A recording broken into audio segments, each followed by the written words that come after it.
Hello and welcome to the history of Star Wars.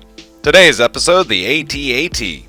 The All-Terrain Armored Transport, or AT-AT, was a four-legged combat walker used by the ground forces of the Galactic Empire and the First Order. With the Imperial-class Star Destroyer, stormtroopers, and TIE fighters, it was one of the most famous symbols of the Empire's military might. The AT-AT Walker was developed during the Clone Wars and used in the Imperial Army, the ground forces of the Galactic Empire. It was the successor of the all-terrain Tactical Enforcer that also saw use during the Clone Wars, although it constituted a far more imposing example of Walker technology.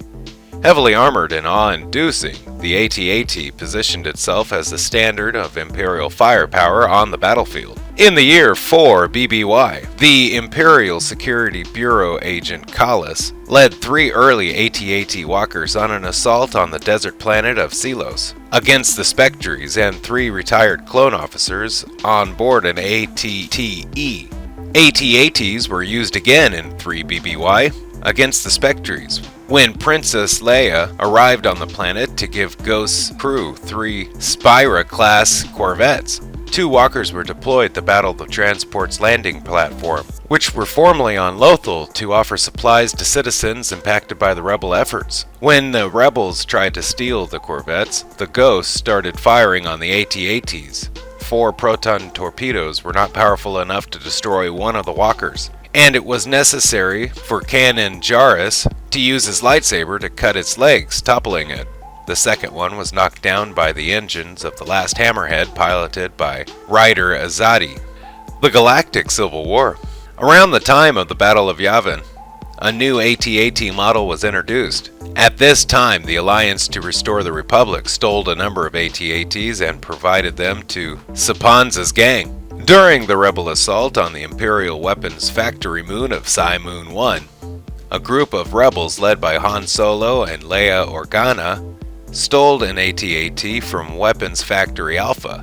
They used the walker to escape from the factory after they sabotaged its main power core to explode. During their escape, Solo fired a shot that nearly killed the Sith Lord Darth Vader using the AT-AT's powerful quad laser cannons. Soon after, Vader managed to overtake the rebels in their escape and cut down the massive walker's back left leg. The AT-AT fell tremendously, and its passengers barely escaped the wreckage, before fleeing Psi Moon 1 entirely for the safety of the Alliance fleet. During the Battle of Hoth, General Maximilian Veers led a squadron of at least 5 AT-ATs on the icy fields of Hoth to knock out the shield generators that protected Echo Base, the rebel headquarters.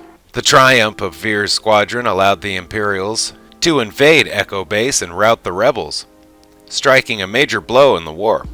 However, the battle was also revealed that the AT-ATs could be toppled by a cable wrapped around its legs.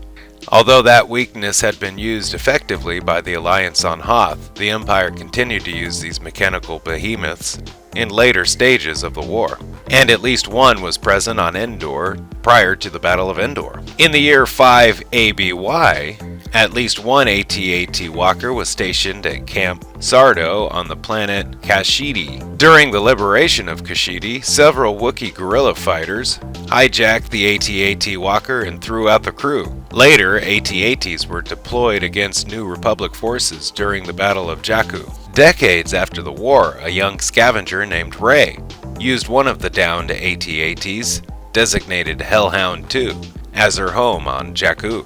The First Order used an updated version of the AT-AT to escort its newer AT-M6s.